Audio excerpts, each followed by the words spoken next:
Shalom, selamat pagi jemaat Tuhan. Berjumpa kembali dalam doa pagi online.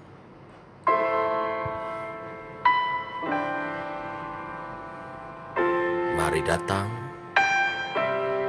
bawa hatimu kepada Tuhan.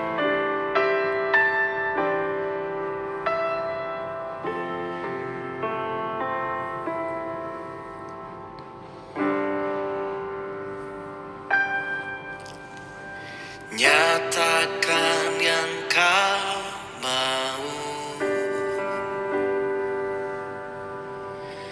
selidiki hatiku, singkapkan bila ada yang salah.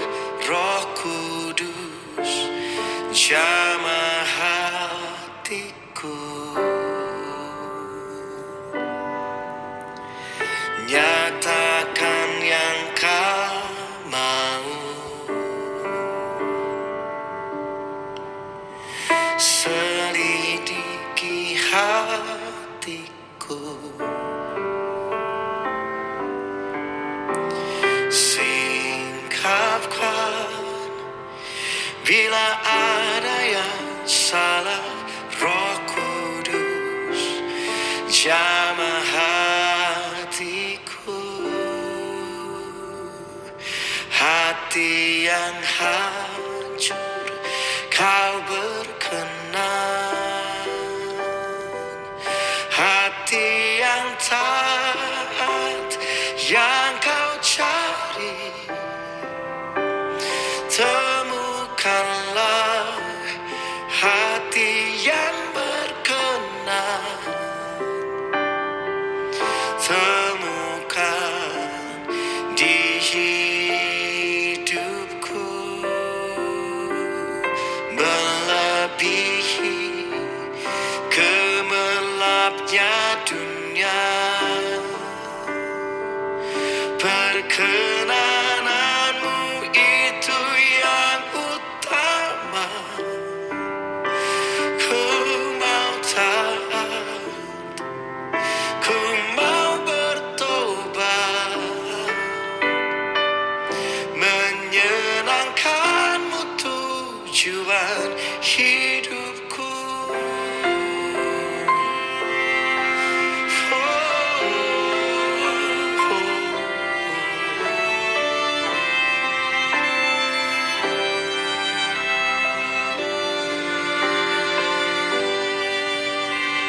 Nyatakan yang kau mau, nyatakan, selidiki hatiku,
kau berkenan, hati yang taat yang kau cari, temukanlah hati yang berkenan, temukan di hidupku, melebihi gemerlapnya dunia, berkenanmu itu yang utama. Ku mau taat, ku mau bertobat, menyenangkanmu tujuan hidupku. Ku mau taat, ku mau bertobat, menyenangkanmu tujuan hidupku.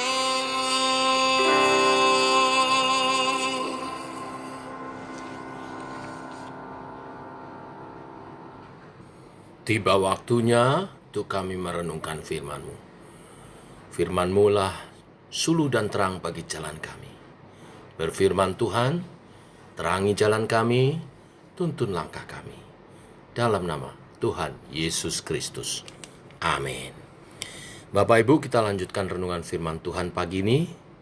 Matius 22 ayat 1 sampai yang ke-14. Demikian firman Tuhan. Lalu Yesus berbicara pula dalam perumpamaan kepada mereka. Hal kerajaan surga seumpama seorang raja yang mengadakan perjamuan kawin untuk anaknya. Ia menyuruh hamba-hambanya memanggil orang-orang yang telah diundang ke perjamuan kawin itu. Tetapi orang-orang itu tidak mau datang. Ia menyuruh pula hamba-hamba lain. Pesannya, katakanlah kepada orang-orang yang diundang itu, sesungguhnya hidangan telah kusediakan, lembu-lembu jantan dan ternak piaraanku telah disembelih, semuanya telah tersedia, datanglah ke perjamuan kawin ini. Tetapi orang-orang yang diundang itu tidak mengindahkannya. Ada yang pergi ke ladangnya, ada yang pergi mengurus usahanya. Dan yang lain menangkap hamba-hamba itu, menyiksanya dan membunuhnya. Maka murkalah raja itu, lalu menyuruh pasukannya ke sana untuk membinasakan pembunuh-pembunuh itu dan membakar kota mereka. Sesudah itu, ia berkata kepada hamba-hambanya, perjamuan kawin telah tersedia. Tetapi orang-orang yang diundang tadi tidak layak untuk itu. Sebab itu pergilah ke persimpangan-persimpangan jalan dan undanglah setiap orang yang kamu jumpai di sana ke perjamuan kawin itu. Maka pergilah hamba-hamba itu dan mereka mengumpulkan semua orang yang dijumpainya di jalan-jalan, orang-orang jahat dan orang-orang baik, sehingga penuhlah ruangan perjamuan kawin itu dengan tamu. Ketika raja itu masuk untuk bertemu dengan tamu-tamu itu, ia melihat seorang yang tidak berpakaian pesta. Ia berkata kepadanya, "Hai saudara, bagaimana engkau masuk kemari dengan tidak mengenakan pakaian pesta?" Tetapi orang itu diam saja. Lalu kata raja itu kepada hamba-hambanya, "Ikatlah kaki dan tangannya dan campakkanlah orang itu ke dalam kegelapan yang paling gelap. Di sanalah akan terdapat ratap dan gertak gigi. Sebab banyak yang dipanggil, tetapi sedikit yang dipilih." Sampai di sini pembacaan kita. Bapak Ibu jemaat Tuhan, kerajaan surga adalah tempat penuh sukacita. Seperti perayaan pernikahan yang megah, perayaan pernikahan dari anak sang raja. Kerajaan surga menjadi suatu tempat perayaan pernikahan menuju hidup yang baru dan penuh damai yang sempurna. Pernikahan dari anak raja yang dikasihi sang raja. Siapakah yang boleh datang? Yang boleh datang adalah hanya mereka yang diberi undangan. Israel menjadi umat Tuhan dan merekalah yang memperoleh undangan untuk mempersiapkan kerajaan surga ini. Tidak semua bangsa, hanya umat Tuhan, yaitu Israel sajalah yang mendapat anugerah menghadiri pesta ini. Tetapi mereka tidak mau datang karena banyak hal lain yang mereka rasa lebih penting. Maka bukan saja mereka mengabaikan undangan, mereka juga menghina sang raja dengan menangkap para pembawa undangan. Mereka menghina, mempermalukan, dan bahkan membunuh. Maka sang raja itu pun menghancurkan mereka dengan tentara-tentaranya. Bapak Ibu jemaat Tuhan, perhatikan bagaimana Yesus terus memakai contoh perumpamaan-perumpamaan tentang utusan Tuhan yang dibunuh oleh mereka yang menolak Tuhan. Tuhan Yesus berkali-kali mengatakan ini sebagai suatu perkataan yang akan segera digenapi. Ini adalah perumpamaan yang ketiga, menjawab dari pertanyaan para ahli Taurat dan para pemimpin Yahudi yang mempertanyakan kuasa Yesus. Israel membunuh utusan dari Allah, dan sekarang mereka akan membunuh utusan yang adalah anak Allah sendiri. Dan beberapa kali Yesus mengajarkan bahwa kerajaan Allah akan dinyatakan kepada bangsa-bangsa lain yang bukan Israel. Israel akan disingkirkan oleh Tuhan karena mereka terus-menerus menolak, menyingkirkan orang-orang yang diutus Allah, menghina dan membunuhnya.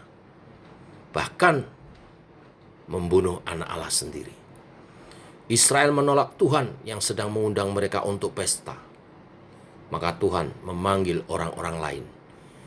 Ini menggambarkan tawaran bagi bangsa-bangsa setelah Israel menolak.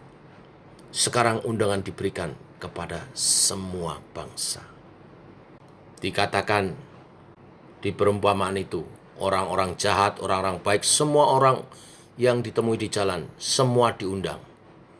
Tetapi ternyata tidak semua menghargai undangan itu juga.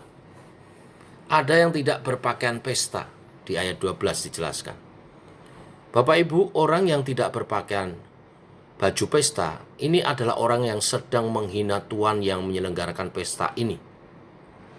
Perlu dipahami, di dalam kebiasaan orang Israel pada waktu itu, pembesar yang menyelenggarakan pesta akan menyediakan jubah untuk dikenakan tamu di pintu gerbang saat masuk ke tempat pesta itu dilangsungkan.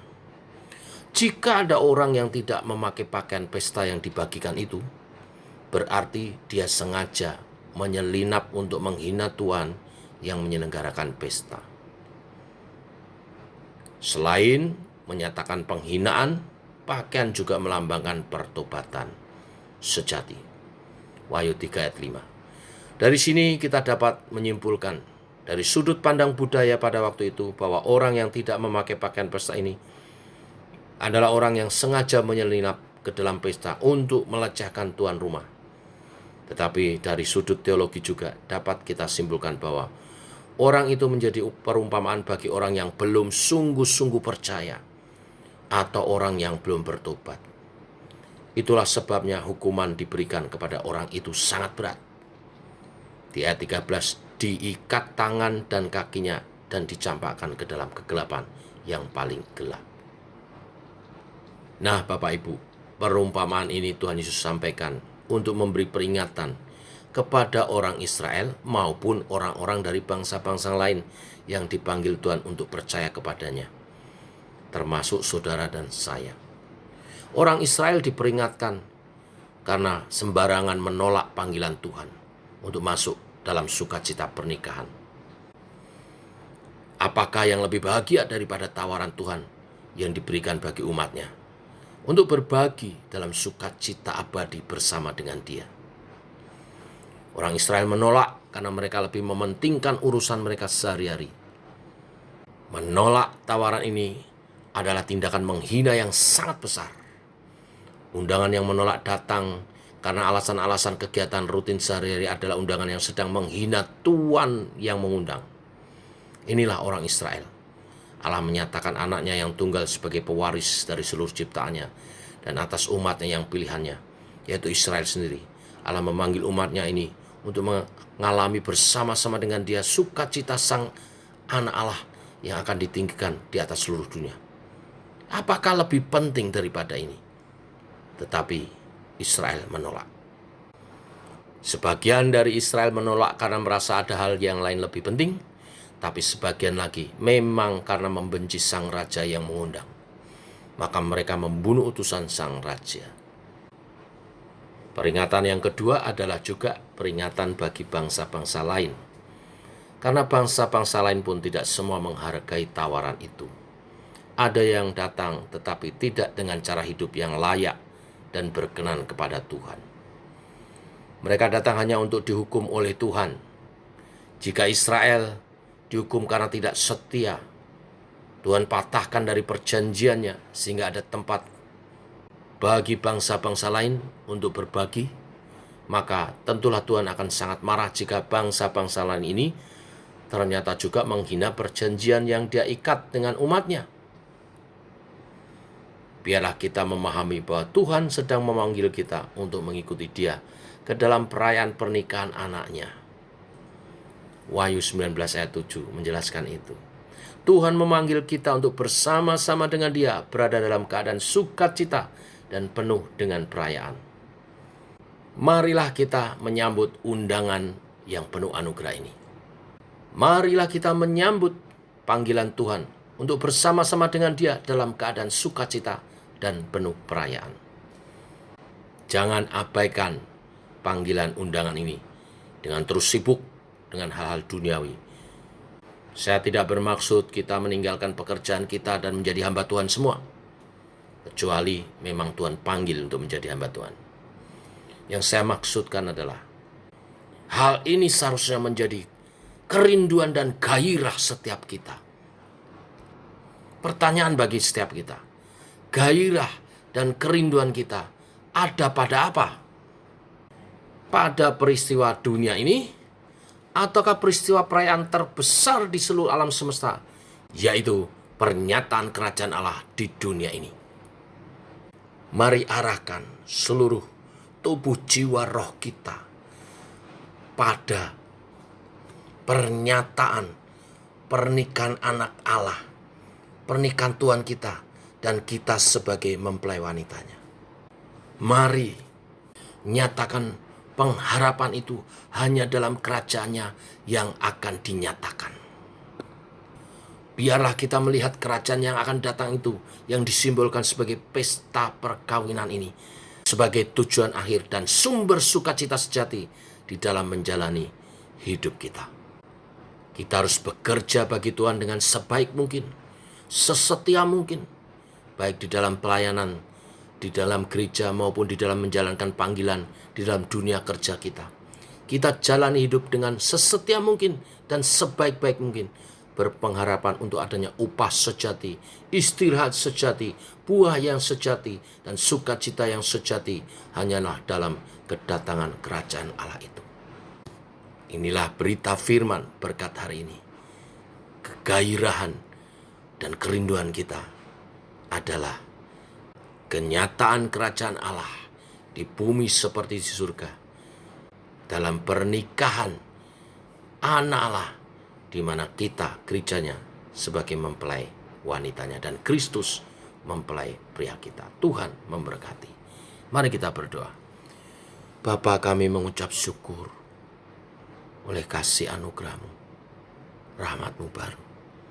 Terima kasih buat pengajaran-Mu hari ini yang memperkuat kegairahan dan kerinduan kami kembali hidup di dalam Kristus, di dalam rancangan karya keselamatannya yang akan menyatakan kerajaan Allah di bumi seperti di surga, dalam pernikahan anak domba, di mana Kristus sebagai mempelai pria dan kami gerejanya sebagai mempelai wanitanya.